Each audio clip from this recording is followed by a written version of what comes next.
Assalamualaikum warahmatullahi wabarakatuh. Hari ini kita kembali belajar tentang diagnostik kesulitan belajar di sekolah dasar, yang dimana pengetahuan yang akan saya share hari ini itu bisa menjadi skill dan juga pengetahuan untuk mahasiswa-mahasiswa yang nantinya akan bekerja atau menjadi guru ya, di sekolah dalam hal mendiagnostik bagaimana peserta didiknya mengalami kesulitan belajar. Nah, bukan hanya di SD, mungkin ilmu pengetahuan ini bisa juga digunakan oleh para mahasiswa-mahasiswa calon guru yang lainnya seperti halnya untuk sekolah menengah pertama dan sekolah menengah atas. Ya, kita mulai saja. Nah, jadi di video sebelumnya saya telah menjelaskan tentang bukan faktor-faktor ya, konsep dasar kesulitan belajar, kemudian fase dari kajian tentang kesulitan belajar. Nah, sekarang yang akan kita bahas selanjutnya itu adalah penyebab, ya. Jadi penyebab kesulitan belajar. Nah, jadi penyebab kesulitan belajar itu dibagi kepada dua hal, ya, dibagi ke dua hal. Yang pertama itu adalah faktor internal dan kemudian faktor eksternal. Di mana kedua faktor ini saling mendukung atau juga bisa saling bertolak belakang dalam kasus di lapangan. Bisa saja terjadi, bisa saja saling. Jadi faktor internal didukung oleh faktor eksternal atau faktor eksternal didukung oleh faktor internal. Atau bisa sebaliknya ya, faktor eksternal berlawanan dengan faktor internal dalam penyebab kesulitan belajar. Nah, untuk lebih detail, mari kita lihat selanjutnya. Nah, jadi faktor internal itu pertama dapat dipengaruhi oleh segi kognitif, ya. Dari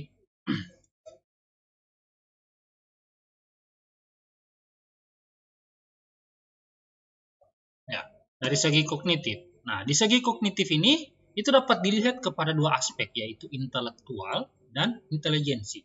Jadi kedua aspek ini yang berada pada faktor kognitif yaitu aspek intelektual dan intelijensi. Di mana intelektual itu adalah kondisi yang digunakan oleh peserta didik dalam menyesuaikan dirinya dengan masyarakat nanti. Jadi jika ada seorang peserta didik yang memiliki intelektual bagus, maka dia akan cenderung lebih mampu untuk menyesuaikan diri dengan kondisi lingkungannya. Nah, itu bagi intelektual. Nah, sementara intelijensi itu biasanya yang digunakan untuk memecahkan masalah yang dihadapi. Nah, ini dari aspek kognitif. Nah, sementara jika salah satu dari aspek intelektual atau intelijensi ini mengalami gangguan, ya, maka itu bisa menjadi salah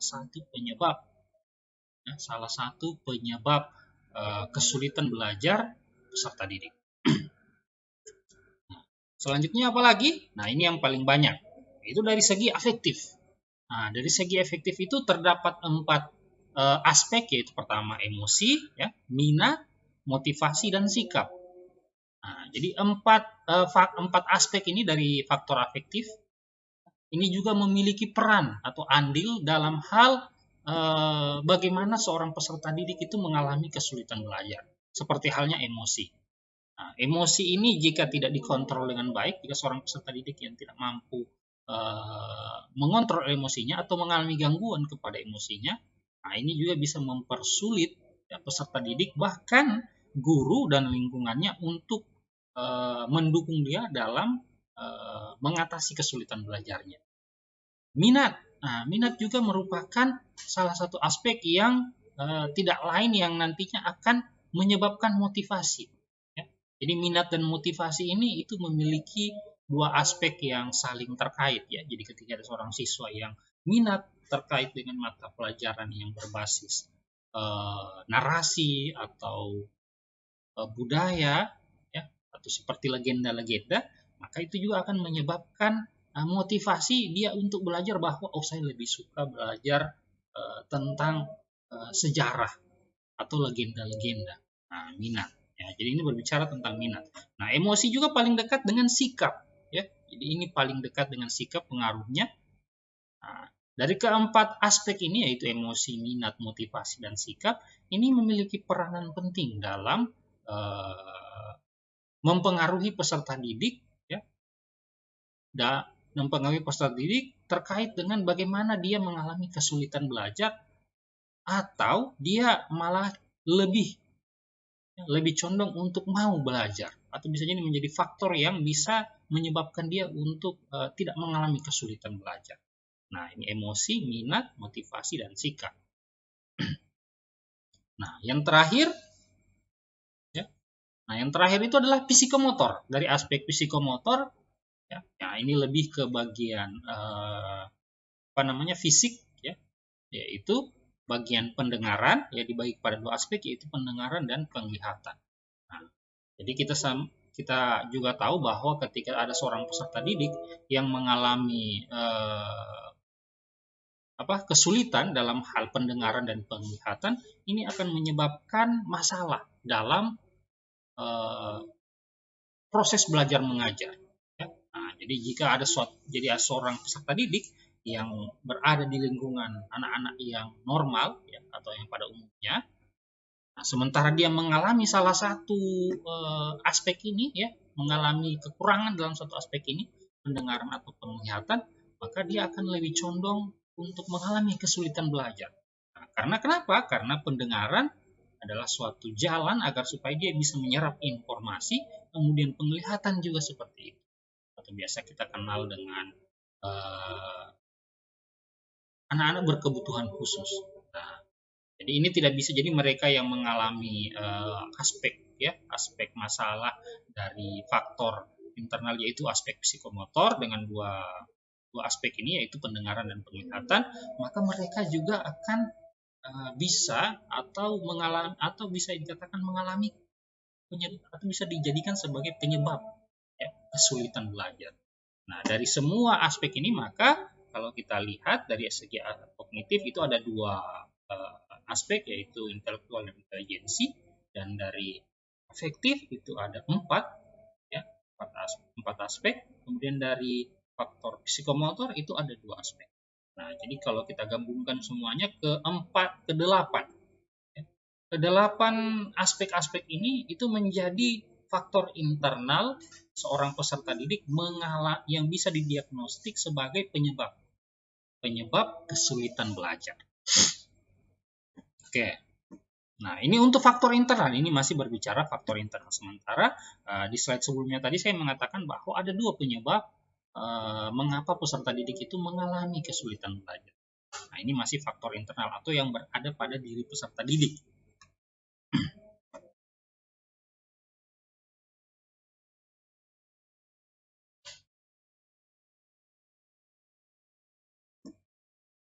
Nah, ini. Nah, selanjutnya itu adalah faktor eksternal, ya, yang berada di luar diri peserta didik.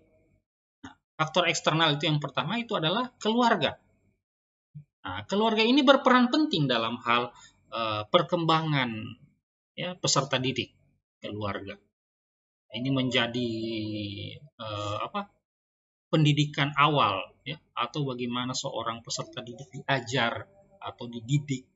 Nah, itu pertama kali di lingkungan keluarganya. Jadi makanya salah satu faktor eksternalnya yang paling utama itu juga adalah keluarga. Nah, jadi terkait dengan bagaimana pengertian orang tua dalam mendidik anak, sistem budaya dan latar belakang keluarga, cara mendidik anak, suasana rumah, relasi antar keluarga, dan keadaan ekonomi keluarga. Nah, ini menjadi salah satu penyebab, ya, penyebab bagaimana peserta didik itu bisa diketahui apa sih salah satu faktor penyebab kesulitan belajarnya. Ini kalau dari keluarga. Ya. Nah, jadi ketika ada orang tua yang tidak mengerti dengan kondisi anaknya, maka itu juga bisa menyebabkan yang namanya kesulitan belajar bagi seorang peserta didik. Kemudian suasana rumah, ya, relasi antar keluarga. Nah, itu menjadi salah satu aspek juga yang bisa kita lihat dari aspek keluarga yang bisa menjadi faktor eksternal penyebab kesulitan belajar peserta didik. Nah, ini dari lingkungan keluarga. Jadi biasanya makanya di lingkungan keluarga, makanya peserta didik itu atau sedini mungkin, ya, seorang ibu atau keluarga itu harus mengoptimalkan pendidikan anaknya di rumah agar supaya agar peserta didik atau yang nantinya anaknya itu yang ketika nanti sekolah itu bisa menjadi anak-anak yang tidak mengalami kesulitan dalam hal belajar. Ketika misalnya keadaan ekonomi juga mempengaruhi, ya. Jadi keadaan ekonomi keluarga itu mempengaruhi faktor eksternal, mempengaruhi bagaimana peserta didik itu mengalami kesulitan. Ini ada 6 aspek dari faktor keluarga. Faktor eksternal yaitu keluarga itu ada 6 aspek bisa mempengaruhi. Nah, kemudian yang berikutnya adalah sekolah. Nah, ternyata sekolah juga menjadi salah satu tolak ukur, ya, atau faktor eksternal, ya, yang bisa menyebabkan seorang peserta didik itu mengalami kesulitan belajar atau kemunduran prestasi dalam hal belajar. Yang pertama itu adalah guru, ya, guru, kurikulum dan mata pelajaran. Nah, ini sehubungan tadi metode mengajar. Nah, metode mengajar ternyata mempengaruhi. Kemudian fasilitas dan situasi. Dan yang terakhir itu adalah hubungan antar pribadi dan sekolah. Nah, jadi guru juga, ya, termasuk salah satu faktor eksternal kenapa peserta didik itu mengalami kesulitan belajar. Jadi makanya guru-guru itu seharusnya tidak menggunakan bahasa-bahasa yang melukai, ya, perasaan dan peserta didik. Seperti halnya kata-kata yang sering kita dengar di masyarakat itu adalah bodoh, ya, tidak beretika. Itu dia membuli, ya, membuli peserta didik. Nah, kecenderungan guru yang tidak mengontrol apa yang diucapkan kepada peserta didiknya atau tidak menggunakan bahasa-bahasa yang layaknya digunakan itu bisa menyebabkan emosi atau sikap dari peserta didik itu mengalami kemunduran atau mengalami penurunan, kemerosotan, ya. Nah, dan itu bisa mempengaruhi salah satu faktor tadi, faktor internal, itu faktor afektif dari peserta didik. Nah, jadi makin banyak faktor yang mempengaruhi kesulitan belajar peserta didik, maka makin berat pula kesulitan belajar peserta didik. Ya, guru, kurikulum, nah, kemudian metode mengajar. Nah, ini metode mengajar ternyata penting. Jadi makanya kenapa guru itu harus memilih metode yang tepat, ya, untuk mengajar di sekolah terkait dengan kondisi dan situasi yang dia alami pada saat itu. Fasilitas dan situasi. Nah, jadi fasilitas, bahwa kita tahu bersama bahwa fasilitas dan situasi itu akan mempengaruhi motivasi belajar siswa. Mata kurikulumnya bagus. Jadi contoh seperti yang saat ini telah diterapkan kurikulum 2013. Telah dengan sistem pelajarannya itu adalah tematik kalau untuk sekolah dasar. Nah, materinya sudah bagus, tapi tidak disajikan dengan cara yang menarik. Nah, ini juga bisa menyebabkan yang namanya kesulitan belajar bagi peserta didik. Kemudian tidak hanya itu, ternyata hubungan antara peserta didik itu sendiri dengan sekolah. Jadi maksudnya itu bagaimana hubungannya di sekolah antara dia peserta didik dengan gurunya, kemudian peserta didik dengan temannya. Nah, ini ternyata harus bagus juga. Jadi jika ada, kan biasanya di sekolah itu kita biasanya mengalami yang namanya perundungan, atau yang biasa dikenal istilahnya sekarang itu adalah yang paling enak ditahu itu adalah pembulian. Nah, pembulian itu ternyata bisa menjadi salah satu aspek kenapa peserta didik itu mengalami kesulitan belajar. Jadi makanya guru atau lingkungan sekolah, ya, salah satu faktor eksternal yaitu faktor sekolah, itu juga perlu untuk dibuat sebaik mungkin untuk mengatasi yang namanya kesulitan belajar peserta didik. Nah, jadi ini beberapa aspek, ada 5 aspek, ya, untuk sekolah yang bisa mempengaruhi bagaimana peserta didik itu mengalami yang namanya kesulitan belajar. Nah, itu dari sekolah. Nah, selanjutnya yaitu ada di masyarakat. Nah, di masyarakat juga ternyata mempengaruhi bagaimana peserta didik itu atau seorang murid itu mengalami yang namanya kesulitan belajar. Nah, yang di sini bisa dilihat dari pergaulan antar anak. Jadi kan lingkungan anak itu terbagi kepada 3 kondisi ini, yaitu lingkungan keluarga, sekolah, dan masyarakat. Dia akan pulang ke rumahnya, kemudian dia pagi-pagi akan ke sekolah, kemudian setelah dia pulang dari sekolah, dia akan berinteraksi dengan masyarakat. Nah, ini bisa menjadi salah satu aspek bagaimana seorang peserta didik itu mengalami yang namanya kesulitan belajar.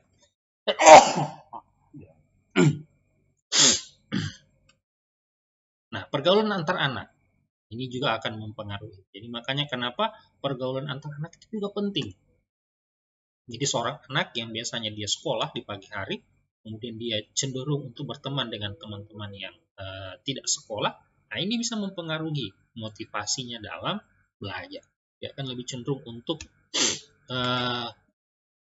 bermain dengan teman-temannya yang tidak sekolah. Kemudian kondisi masyarakat. Nah, ini kondisi masyarakat juga penting. Apakah kondisi masyarakat di situ mendukung yang ada yang namanya pendidikan atau sekolah sehingga bisa menyebabkan rasa minat, ya, rasa minat atau rasa kepedulian dalam hal belajar ini tadi, kondisi masyarakat. Karena ketika di keluarga, ya, yang mengutamakan bilang kita harus belajar ya nak, supaya bisa nanti jadi orang yang pintar atau jadi orang yang sukses. Ya, kalau kalian belajar. Kemudian di sekolah juga seperti itu, mengatakan jadi kalau kalian ingin sukses maka belajarlah supaya kalian bisa memiliki ilmu pengetahuan yang nantinya digunakan di masa depan nanti. Nah, akan tetapi di masyarakat tidak ada kondisi yang seperti itu. Nah, secara otomatis anak akan mengalami yang namanya kebingungan dan akan memilih mana yang lebih enak untuk saya lakukan. Nah, ini beberapa kasus ya, ada beberapa kasus. Ya, karena biasanya belajar itu mengalami yang namanya, jadi belajar itu kan sudah harfiahnya ya. Salah satunya itu mengalami kepayahan atau susah dalam belajar, maka kalau kondisi masyarakat tadi salah satu kondisi di masyarakat itu tadi tidak mendukung pendidikan, secara otomatis si anak akan secapek-capek belajar, ini saya pilih bermain saja. Toh di masyarakat atau di lingkungan saya, atau tetangga-tetangga saya tidak ada juga yang melarang. Nah, jadi kondisi masyarakat itu ternyata berperan penting juga untuk bagaimana partisipasinya dalam sumbangsinya untuk bisa menyelesaikan yang namanya kesulitan belajar peserta didik, dan juga bisa sebaliknya menjadi penyebab kenapa peserta didik mengalami yang namanya kesulitan belajar. Nah, itu ya. Nah, ini terkait dengan faktor eksternal dan faktor internal. Ya, ada 2. Nah, jadi 3 faktor tadi, faktor internal yaitu kognitif, afektif, dan psikomotor. Ini faktor eksternal juga 3, yaitu keluarga, sekolah, dan masyarakat yang menjadi penyebab peserta didik itu mengalami yang namanya kesulitan belajar. Nah, jadi jika kalian menemukan ya nantinya peserta didik yang mengalami kesulitan belajar di tempat kalian mengajar nanti, maka kalian bisa mengidentifikasinya dari beberapa faktor-faktor ini, entah itu dari faktor eksternal atau faktor Oke. Nah, dikarenakan penyebab kesulitan belajar ini terbagi kepada 2 faktor tadi, maka kalian perlu untuk membuatkan resume ya, terkait dengan penyebab kesulitan belajar dari peserta didik, ya, penyebab-penyebabnya. Nah, yang terbagi tadi itu. Tolong dibuatkan resumenya. Ya. Buatkan resumenya dengan menggunakan 3 sumber yang telah saya jelaskan di video sebelumnya, yaitu jurnal, kemudian buku, dan yang terakhir itu adalah modul yang di-share di internet oleh beberapa pengajar yang bisa kita gunakan sebagai literatur. Jadi berdasarkan pada ketiga literatur itu ya. Nah, jadi minimal harus menggunakan 3 literatur yang berbeda untuk digunakan sebagai bahan bacaan yang kemudian akan menghasilkan resume yang bisa kalian kumpulkan di minggu berikutnya. Nah, itu tadi tentang penyebab kesulitan belajar. Nah, untuk materi selanjutnya yaitu adalah klasifikasi kesulitan belajar.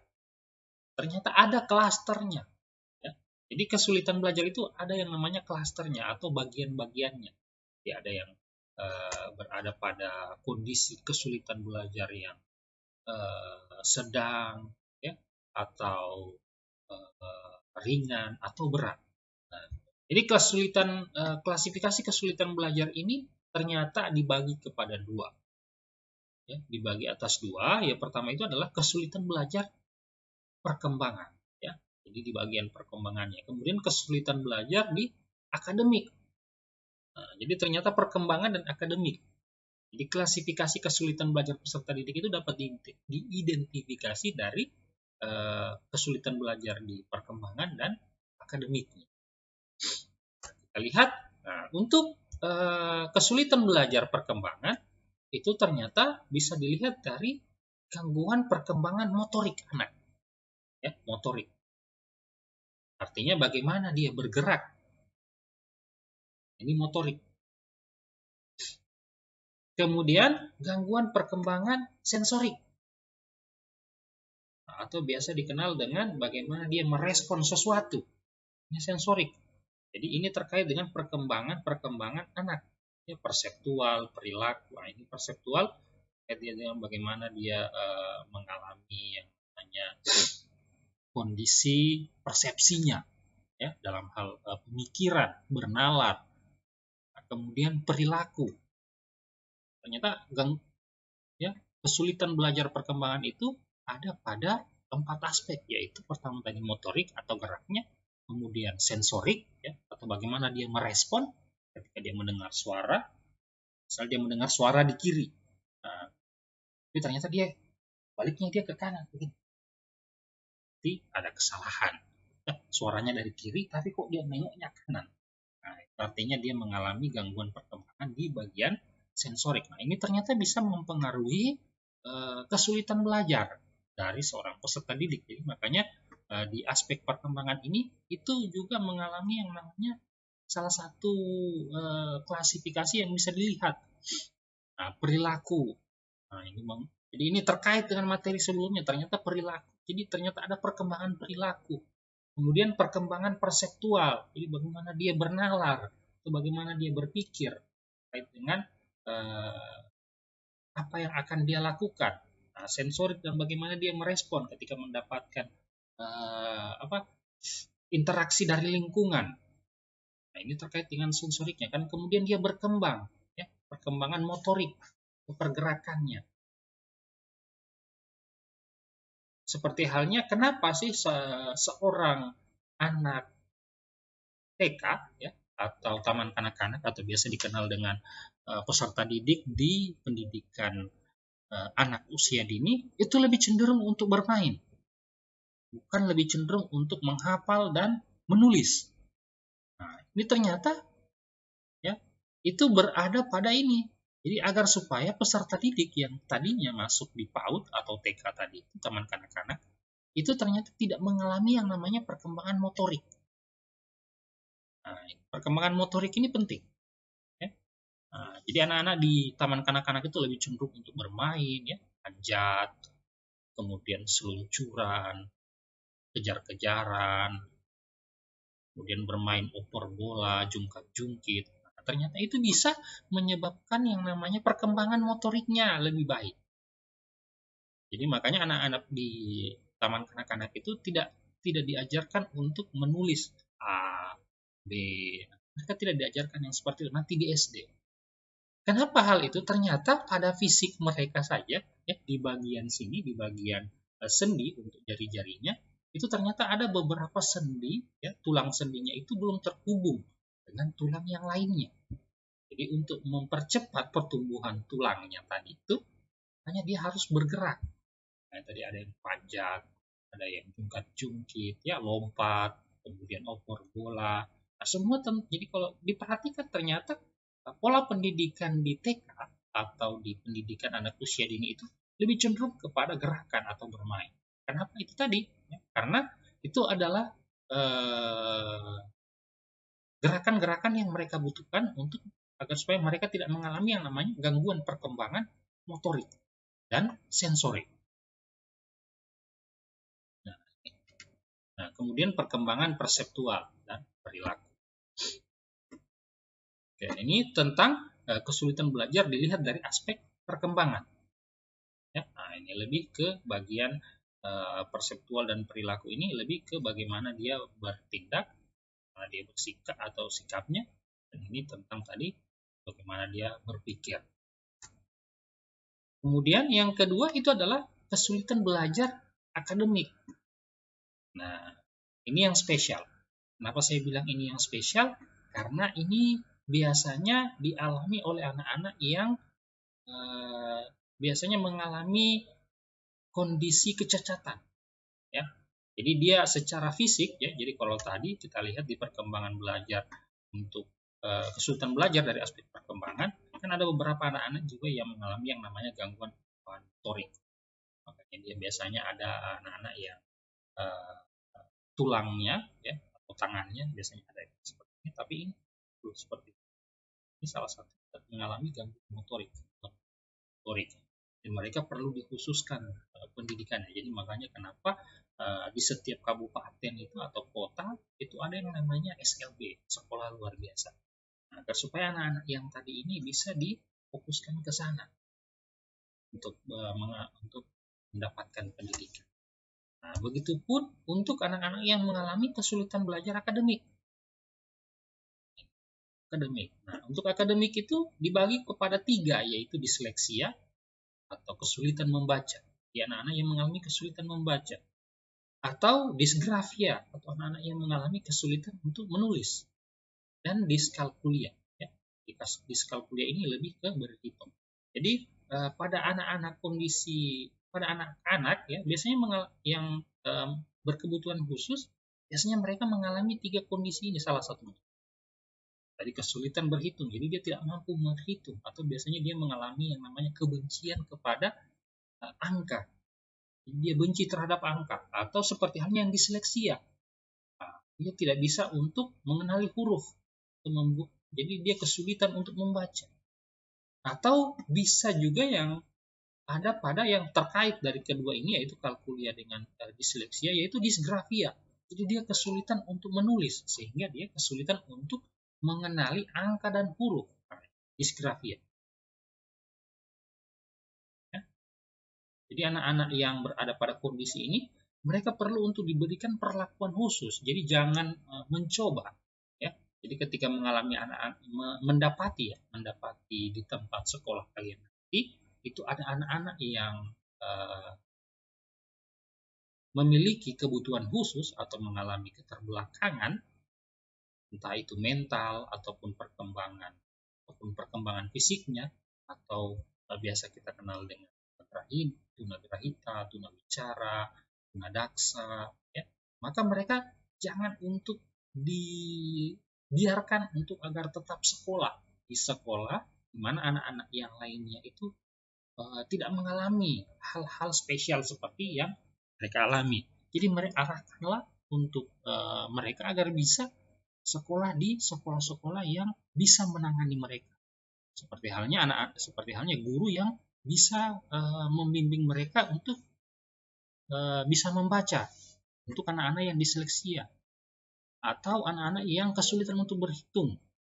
Nah, itu ada beberapa tempat yang memang dikhususkan. Jadi di setiap kabupaten dan kota itu dia ada sekolahnya. Jadi mereka diarahkan untuk sekolah di sana agar bisa ditangani oleh pengajar-pengajar yang telah berpengalaman dan mengetahui bagaimana cara mengatasi anak-anak dengan kebutuhan-kebutuhan khusus itu. Ya, seperti halnya disgrafia tadi. Atau kalian juga bisa menambah pengetahuan yang kalian inginkan dengan menonton berbagai film, ya, yang mengandung unsur pendidikan yang ada kaitannya dengan anak-anak disleksia, disgrafia, dan diskalkulia.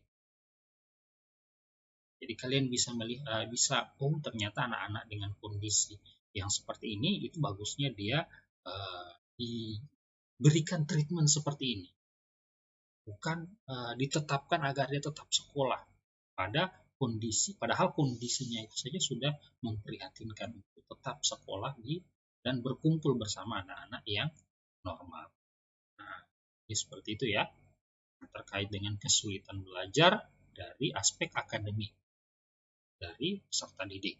Nah, ini yaitu disleksia, disgrafia, dan diskalkulia. Untuk memahami lebih dalam terkait dengan bagaimana klasifikasi kesulitan belajar dari peserta didik ini, maka saya rasa kalian juga perlu untuk menambahkan resume yang perlu untuk kalian buat, yaitu tentang klasifikasi kesulitan belajar. Tentu dengan menerapkan syarat seperti halnya yang saya jelaskan sebelumnya, yaitu bacalah 3 literatur yang berbeda, entah itu dari buku, kemudian jurnal, dan terakhir itu adalah modul yang di-share di internet yang kemudian bisa kita jadikan sebagai literatur. Dan buatlah resume dengan minimal setengah lembar folio. Setelah membaca tadi dari beberapa literatur yang kalian. Jadi minimal 3 literatur. Kalau mau lebih boleh. Itu malahan kalau lebih bagus lagi. Itu supaya menambah ilmu pengetahuan kalian dalam bagaimana ternyata klasifikasi kesulitan belajar peserta didik dan penyebab kesulitan belajar dari peserta didik. Oke, saya rasa cukup untuk materi hari ini. Lebih dan kurangnya mohon dimaafkan. Semoga materi hari ini bisa bermanfaat dan bisa kalian gunakan sebagaimana mestinya. Assalamualaikum warahmatullahi wabarakatuh.